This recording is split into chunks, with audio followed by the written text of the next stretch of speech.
बळीराजा गट स्थापन केलेला आहे आणि सेंद्रिय शेतीची आवड आहे. मी या 5 एकर क्षेत्रामध्ये मुगाच्या प्लॉटमध्ये जवळजवळ मी कार्बन 10 टनपर्यंत जमिनी स्टोअर होईल आणि सेंद्रिय कर्ब जमिनीचा भरपूर प्रमाणात वाढेल. यासाठी मी मूग हार्वेस्टर करून रोटावेटर करून त्याला कुजून त्याच्यापासून सेंद्रिय शेती करतो. आता याच्या मूग सोडवल्यामुळे मला खताचं आवश्यकता भासत नाही. जैविक वापर करून स्लरी निंबोळ्या याचा वापर करून कांदा या 5 एकरवर लागवड करायची.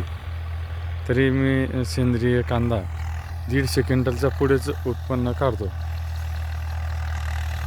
तरी शेतकरी बांधवांनी आता रोटर करून जमिनीचा सेंद्रिय आपण खत टाकू शकत नाही, आणि त्यामुळे आपण मूग पेरून असं रोटर करून सेंद्रिय कर्ब वाढवावा ही विनंती.